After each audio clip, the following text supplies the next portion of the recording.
اے خداوند میں تیرا شکر تیری تعریف کرتا ہوں آج کے اس دن کے لیے جو خداوند تو نے ہماری زندگی میں دیا تاکہ ہم تیرے گھر میں آ کر تیری پرستش اور تیری عبادت کر سکیں۔ اس کے لیے خداوند میں تیرا شکر تیری تعریف کرتا ہوں۔ عیشمان خداوند، روزوں کے ایام میں جب روزوں کا آغاز ہے تو ہم اپنے آپ کو تیری حضوری میں نہایت عاجزی، انکساری اور فوتنی کے ساتھ تیری حضوری میں پیش کرتے ہیں۔ اے خداوند، ہمیں فضل دے تاکہ ہم پورے دل، پوری نیت، پورے ارادے کے ساتھ کلام مقدس کے مطابق روزہ رکھ کر تیری حضوری میں آئیں اور تیرے نام کو جلال دیں۔ آج کی عبادت میں، آج کے کلام کے وسیلہ سے ہم کو برکت دینا، یسوع مسیح کے نام میں آمین۔ روزہ کے بارے میں ہم دیکھتے ہیں کہ مختلف باتیں، سوالات ہر سال کیے جاتے ہیں، جبکہ ہر سال بڑے اچھے طریقے سے خادمین، پادری صاحبان کلام میں سے سکھاتے اور بتاتے ہیں۔ عبرانی میں روزہ صوم کو کہتے ہیں،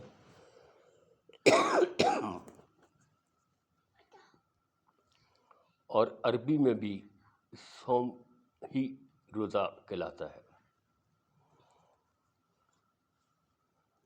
اردو میں اور فارسی میں روزہ، اور اس کا مطلب ہے کہ خدا کی حضوری میں جانا، دعا کرنا اور فاقہ کرنا، کچھ نہ کھانا نہ پینا، نہ صرف یہ بلکہ نفس کشی بھی کرنا۔ ہم ایسی باتوں سے جو خدا کو پسند نہیں، اس سے ہم پرہیز کرنا، اور پرہیزگاری کا نام بھی روزہ ہے۔ اردو میں اور فارسی میں اس کے دو حصے کر دیے جائیں، رو اور زے، یعنی کہ خدا کی حضوری میں اپنی ان مشکلات کو، مصیبتوں کو، دکھوں کو رکھنا، اور خدائے قدوس کی حضوری میں گریہزاری کرنا، رونا۔ جیسے نہمیہ ہیکل کی بربادی پر اس نے روزہ رکھا اور خدا کی حضوری میں جا کر گریہزاری کی، رویا۔ پہلا حصہ ہے رونے سے، اور دوسرا حصہ ہے زے، رو زے۔ زے کا مطلب ہے دکھ اٹھانا، تکلیف اٹھانا، درد زے۔ اور جب ہم پوری نیت اور دل کے ساتھ خدا کی حضوری میں جاتے ہیں تو اپنی جان کو دکھ دیتے ہیں۔ تو صوم کا مطلب ایک اور بھی ہے کہ اپنی جان کو دکھ دینا۔ ان روزوں کا آغاز کب ہوا؟ روزوں کا آغاز ایسا نہیں ہے کہ نیو ٹیسٹمنٹ سے یسوع مسیح نے جو 40 دن اور 40 رات بیابان میں ابلیس سے آزمایا گیا اور اس نے فاقہ کیا اور اسے بھوک لگی، بلکہ یہ پرانے عہد ناموں میں روزہ جو ہے وہ 54 بار تک پوری بائبل میں اس کا ذکر ہے، 54 ٹائم۔ اولڈ ٹیسٹمنٹ میں 34 ٹائم خدا کے لوگوں، نبیوں نے مختلف وقتوں میں روزے رکھے، جب قوم پر بربادی آئی، زلزلے آئے، ٹڈی دل نے حملہ کیا، فصلیں چاٹ گئے، جب قوم گناہ اور بدی میں پڑ گئی تو وہ خدا کی طرف روزہ رکھ کر، گریبانزاری کر کے، ٹاٹ اوڑھ کر، خاک میں بیٹھ کر انہوں نے خدا کو پکارا۔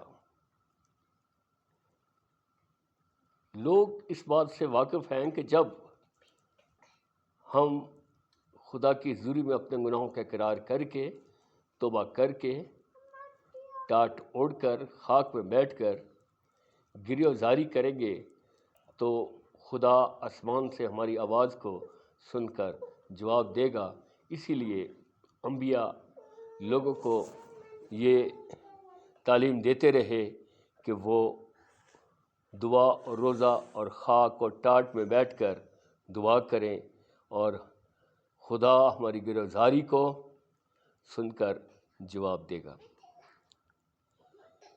34 بار اولڈ ٹیسٹمنٹ میں اس کا ذکر آیا ہے، لیکن تورات میں جو پہلی 5 کتابیں ہیں کہیں روزے کا اس میں ذکر نہیں، بلکہ وہاں پر ایک دائمی قانون بتایا گیا ہے، اپنی جان کو دکھ دینا، وہ 1 دن کا روزہ ہے۔ اسرائیلی 1 دن کا روزہ رکھتے تھے، 7ویں مہینے کی 10ویں تاریخ کو، کہ نہ پردیسی نہ اسرائیلی نہ کچھ کھائے نہ پیے، بلکہ سبت کے دن کو پاک رکھے، اور تمہارے لیے یہ دائمی قانون ہوگا۔ یہ تو تورات کی بات ہے۔ اخبار میں ہم اس بات کو پڑھ سکتے ہیں 16ویں باب میں۔ تو یہ تو روزے کی تفصیل ہے جو ہم نے دیکھی ہے۔ تو اسی کے ساتھ ہم دیکھیں اخبار 16 باب اس کی 29 آیت کو، کیونکہ ہمارے ہاں ایک تصور پیش کر دیا گیا کچھ روحانی فرقوں نے کہ مسیحوں کا روزہ رکھنا فرض نہیں ہے۔ پتہ نہیں کہاں سے پڑھا انہوں نے، کہاں پر لکھا ہوا ہے۔ انجیل مقدس میں اور اولڈ ٹیسٹمنٹ میں کہیں اس بات کا ذکر نہیں کہ روزہ رکھنا فرض ہے یا نہیں۔ روزہ دکھ میں، تکلیف میں، مصیبت میں، آفت میں لوگوں نے رکھا، نبیوں نے رکھا۔ روزہ پرہیزگاری کا عمل ہے۔ روزہ رکھ کر خدمت گزاری کے کام کا آغاز کیا جاتا تھا۔ خادموں کو، پادریوں کو، کاہنوں کو روزہ رکھ کر مخصوص کیا جاتا تھا، پاک روح کا مسح آتا تھا۔ اور کلام مقدس میں جو بات مسیح خداوند نے کہی ہے، کوئی بھی بات، وہ میرے اور آپ کے لیے حکم ہے۔ کلام مقدس میں لکھی ہوئی ہر ایک بات میرے اور آپ کے لیے کیا ہے؟ حکم ہے۔ خدا نے کہا ایک دوسرے سے محبت رکھو، یہ حکم ہے۔ خداوند نے کہا کہ جس طرح سے میں نے تمہارے پاؤں دھوئے، تم بھی ایک دوسرے کے پاؤں دھو، اور خدمت کرنا فرض ہے، پاؤں دھونا فرض ہے۔ اسی طرح شکر گزاری کرنا فرض ہے، ایک دوسرے سے محبت رکھنا فرض ہے، اپنے پڑوسی سے اپنی مانند محبت رکھنا فرض ہے۔ اور دیگر یہ بات نہیں ہے کہ ہر ایک بات کے آگے فرض لکھ دیا جائے، فرض لکھ دیا جائے، فرض لکھ دیا جائے، اور پھر ہم کہنا شروع کر دیں کہ روزے کے بارے میں تو نہیں لکھا گیا۔ کئی لوگ اس بات کا اظہار کرتے ہیں، لیکن متی کی انجیل اس کے 6 باب جو پہاڑی باز ہے، اس کے 6 باب اس کی 16 سے 18 آیت میں وہاں پر لکھا ہوا ہے کہ تم ریاکاروں کی طرح روزہ نہ رکھو۔ جب تم روزہ رکھو، کیا کہا یسوع نے؟ جب تم روزہ رکھو۔ یہ وہاں پہ لفظ نہیں ہے کہ تم پر فرض ہے، یہ فرض نہیں ہے۔ جب تم کیا رکھو؟ روزہ رکھو تو اپنے سر میں تیل ڈال، کیونکہ ریاکار کیا کرتے ہیں، اپنا منہ اداس بناتے ہیں۔ کیا بناتے ہیں؟ اداس، صورت بگاڑتے ہیں۔ اس کی تفسیر میں نے پڑھی اور دیکھا کہ یہ کون لوگ کرتے تھے۔ یہ فقی، فریسی، صدوقی کرتے تھے۔ وہ بڑے ڈرامہ باز قسم کے لوگ تھے، اپنے آپ کو روحانی راز باز ظاہر کرتے تھے، لمبے چوغے پہنتے، تعویذ باندھتے اور خرائط کیا کرتے۔ چھٹے باب میں خرائط کا بھی ذکر ہے، ڈول پٹواتے تھے کہ ہم خرائط کر رہے ہیں۔ روزہ رکھنے سے قبل وہ ہفتے میں 2 روزے رکھتے تھے، اور کیا کرتے تھے، اپنے سر میں خاک ڈالتے تھے، اور اپنے منہ پر، گرمی بہت شدید ہوتی تھی، جس طرح سے گرمیوں میں جب پلیئر ہوتے ہیں جو لوگ نکلتے ہیں اپنے منہ پر کوئی اس قسم کا وہ پاؤڈر سا لگا دیتے تاکہ وہ ہیٹ نہ ہو، تو وہ اپنے منہ پر یہ لگاتے اور کھڑے ہوتے، گلی کے کونوں میں لمبی لمبی دعائیں کرتے، اور جب پسینہ آتا، جب ظاہر ہے پسینہ آئے گا تو سر پہ کیا انہوں نے ڈالی ہوئی ہے، خاک ڈالی ہوئی ہے، اور پسینے کے ساتھ وہ خاک منہ پر آتی، اور وہ جو وائٹ وائٹ سا یا یلو سا انہوں نے لگایا ہوتا وہ ان کے چہرے کو راکھ بگاڑ دیتی۔ تو اس لیے خداوند یسوع نے کہا کہ یہ ریاکاری ہے۔ یہ کیا ہے؟ ریاکاری ہے، اور لوگ اس کو، ان کو کیا جانے، روزہ دار جانے۔ تو میرے عزیزو، ایسا روزہ خدا کو پسند نہیں ہے، بلکہ ایسا روزہ پسند ہے کہ اپنے سر میں تیل ڈالے، اپنا منہ دھوئے، اور پوشیدگی میں خداوند اپنے خدا کی حضوری میں جائے، تو تب خداوند اس کا اجر دے گا، تب اس کا بدلہ دے گا۔ یہ تعلیم یسوع مسیح نے دی ہے۔ اور یہ کہنا کہ مسیحوں پر روزہ فرض نہیں، یہ صرف ہمارے خطے میں کہا جاتا ہے، کیونکہ مسلمانوں کے روزے جب آتے ہیں تو اس قسم کے سوال اٹھتے ہیں، تو جو کچھ ایسے لوگ ہیں جو روزہ کبھی رکھتے ہی نہیں، تو وہ پھر اپنی جان چھڑانے کے لیے یہ کہہ دیتے ہیں کہ ہم مسیحوں پر تو روزہ فرض نہیں ہے۔ تو پھر مجھے یہ بھی بتائیے گا کہ کہاں پر لکھا ہوا ہے مسیحوں کی شادی کے لیے پکار دینا فرض ہے؟ لکھا ہوا کہ نہیں؟ کہیں انجیل مقدس میں یہ بات تحریر ہے؟ نکاح کی کوئی ترتیب دی ہوئی ہے، یا دفن کفن کرنے کی کوئی ترتیب ہے؟ تو لیکن یہ ساری چیزیں کلیسیا نے رائج کی ہیں۔ کس نے رائج کی ہیں؟ کلیسیا نے۔ پکاروں کا دستور، نکاح کس طریقے سے پڑھا جانا ہے، اور تدفین کیسے کی جانی ہے، اس کی تینوں کی کوئی ترتیب ہمیں انجیل مقدس میں نہیں ملتی، اور ہم کہنا یہ شروع کر دیں یہ فرض۔ لیکن ہر بندہ، ہر شخص جب اپنے بچے کی شادی کرتا ہے تو بھاگتا ہو جاتا ہے پکارے لکھانے کے لیے، ایسے ہی نا؟ لیکن کوئی فرض نہیں ہے۔ لیکن کلام اور کلیسیا اور سینٹ، انہوں نے مل کر اس کو ترتیب دیا، اور 1499 قبل مسیح میں روزے کا آغاز ہوا۔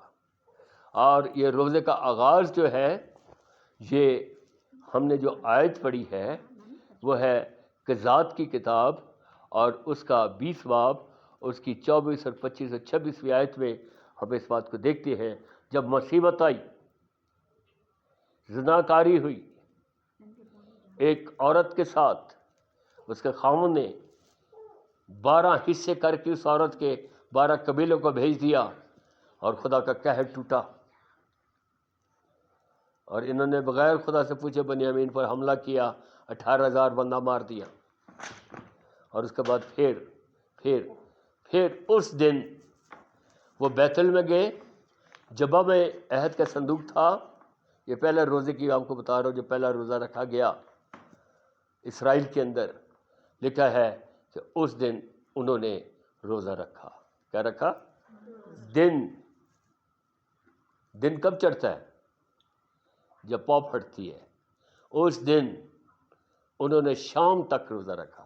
کیا میں نے بتایا نا، روزے کے میننگز جو ہیں وہ گریزاری کرنا، رونا، فریاد کرنا.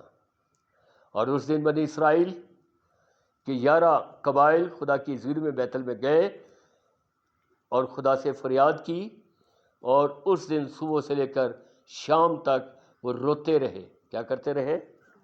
روتے رہے، گریزاری کی، پکارا، اور خدا نے جواب دیا کہ جاؤ بنیامین پر حملہ کرو، اور بنیامین کو نیست اور نبود کر دیا،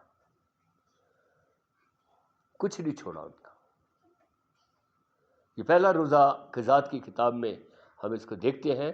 اور پھر احبار کی کتاب میں ایک دن کا روزہ جو ہے، لفظ روزہ تو نہیں بلکہ اپنی جان کو دکھ دینا ہے، وہاں پر لکھا ہے یہ تمہارے لیے دائمی قانون ہے. ابھی دائمی قانون کیا ہوتا ہے؟ دائمی کہتے ہیں پکی بات، کمپلیٹ. عموماً کہتے ہیں، ہم نے سنا ہوگا کہ اس کو دائمی بیماری ہے، دائمی اس کو ٹی بی ہے، دائمی اس کو یہ پرابلم ہے. یعنی کہ پکی چیز، پکی بیماری، دائمی قانون، پکا قانون جو ہٹ نہیں سکتا کسی کے کہنے پر بھی. تو یہ اس دن تم نے کیا کرنا، اس شام سے لے کر دوسری شام تک نہ کچھ کھانا نہ پینا. یہ سبت کی بات ہے بھائی، روزے کی نہیں. کس کی بات ہے؟ سبت کی بات ہے. ہاں جی پڑھ لیں. قضات 16 باب 29 آیت سے لے کر 31 آیت تک. احبار. اور یہ تمہارے لیے ایک دائمی قانون ہو کہ 7ویں مہینے کی 10ویں تاریخ کو تم اپنی اپنی جان کو دکھ دینا، اور اس دن کوئی خواہ وہ دیسی ہو یا پردیسی جو تمہارے بیچ بود و باش رکھتا ہو کسی طرح کا کام نہ کرے، کیونکہ اس روز تمہارے واسطے تم کو پاک کرنے کے لیے کفارہ دیا جائے گا. سو تم اپنے سب گناہوں سے خداوند کے حضور پاک ٹھہرو گے. یہ تمہارے لیے خاص آرام کا سبت ہوگا. تم اس دن اپنی اپنی جان کو دکھ دینا. یہ دائمی قانون ہے. یہ کیا ہے؟ خاص سبت کا دن. تو مسیحوں کے روزے، کئی لوگ تو اتوار کو سبت کہتے ہیں، اتوار سبت نہیں ہوتا. سبت ہفتے کے دن کو سبت کہتے ہیں، اور سبت جو ہے یہ اسرائیلی مناتے ہیں. کرسچن اتوار کو جو ہے اپنی عبادت کرتے ہیں. اور یہ یاد رکھیں، اتوار کے دن روزہ نہیں ہوتا، وہ خوشی کا دن ہے، ہمارے خداوند یسوع مسیح کے جی اٹھنے کا دن ہے. سبت کا اگلا دن، سبت کا اگلا دن، ہفتے کا اگلا دن کیا ہے؟ اتوار ہے. اس دن روزہ نہیں رکھتے. یہ سبت کو منانے کے لیے کہا گیا ہے. اور یہ ہرگز ایسا نہیں کہ کسی نے کہہ دیا جی اس رات سے لے کر اگلی رات تک روزہ رکھا جاتا ہے، یہ کرسچنوں کا روزہ ہے. کہیں نہیں لکھا. بلکہ کل میں نے اتوار کو یہ کہا تھا کہ جو مجھے یہ بائبل میں سے نکال دے میں اس کو 10,000 کا ٹوکن دوں گا. یہ بھی احبار 23 باب میں لکھا ہوا ہے، یوم کفارہ ہے. یہ کیا ہے؟ اس دن سے، وہ ہے 7ویں مہینے کی 9ویں تاریخ سے 10ویں تاریخ تک کیا رکھنا، نہ تم کچھ کھانا نہ پینا اور نہ کام کرنا. یہ سبت کا دن ہے، اور سبت کے دن کو تم منانا، اپنے گناہوں کا اقرار کرنا، اور اقرار کرنے کے بعد توبہ کرنا، اپنے آپ کو پاک کرنا. اس شام سے لے کر دوسری شام تک کیا کرنا؟ اپنے آپ کو پاک کرنا. یہ سبت کا یوم کفارہ ہے، سبت کے دن کو منانا. اور ہم لوگوں نے، کسی نے کہہ دیا اس شام سے لے کر اس شام تک، احبار 23 باب سے نکال کر بتا دیا، احبار 16 باب سے نکال کر بتا دیا. نہیں، وہ اپنی جانوں کو کیا دینا ہے؟ دکھ دینا. ایک دن کا ہے. کیا ہے؟ ایک دن کا. اب ہم آئیں روزہ. ہم کیوں 40 دن 40 دن کا یہ روزہ رکھتے ہیں، اس کی نسبت کلیسیا نے یہ ترتیب دیا کہ کلیسیا روزہ رکھے، تاکہ کلیسیا میں سے روزے کا فقدان نہ ہو، آنے والی نسلیں اس روزے کے بارے میں جان سکیں۔ جب میں چھوٹا تھا میں سنتا تھا، ہمارے ماں باپ ہمیں بتاتے تھے، اور تقریباً ہمارے گھر میں سب روزہ رکھتے تھے۔ میرے والد صاحب بزرگ ہو گئے تھے تو بھی وہ 40 روزہ رکھتے تھے۔ میرے بہت سارے بزرگ جو تھے، جو بہت بوڑھے عمر سیدھا تھے، 75 سال سے بھی زیادہ ان کی عمریں تھیں، تو بھی وہ 40 دن پورے روزے رکھتے تھے۔ تو مجھے اچھی طرح یاد ہے، میں بیتل چرچ میں پادری شنٹنگ صاحب، وہ 40 روزے پورے رکھتے تھے۔ میں ابھی نوجوانی میں 40 روزے رکھتا تھا، اور پچھلے سال بھی میں نے تقریباً 18 کے قریب روزے رکھے۔ یہ فخر نہیں ہے، بلکہ اپنے آپ کو دلی طور پر خدا کی حضور میں پیش کرنا ہے، پاکیزگی کو حاصل کرنا ہے، خدا کے ساتھ ایک خاص رابطہ رکھنا ہے۔ یہ روزہ ہے۔ پرہیزگاری، نفس کشی، ہم بستری نہیں کرنی، دور رہنا ہے، خاص باتیں لکھی ہوئی ہیں۔ نفس کشی کا یہی مطلب ہے۔ تو یہ پرہیزگاری کا عمل ہے۔ پھر ہر آزمائش میں، ہر دکھ کی گھڑی میں، ہر مشکلات میں، ہر بیماری میں، جو خاندان پر یا کلیسیا کے اوپر جو دہشت گردی ہوتی ہے، اور کلیسیا کے اوپر جو حملے ہوتے ہیں، جیسے پچھلے دنوں ہم نے دیکھا جڑاوالا میں اور دیگر جوزف کالونی میں، دیگر اور مقامات میں جب حملے ہوئے یا یہ شناختی کارڈ کا مسئلہ ہوا، تو پورے پاکستان میں مسیحوں نے مل کر روزہ رکھا، گرفتاری کی، اور سارے معاملے درست ہو گئے۔ آزمائش کے وقت خداوند یسوع مسیح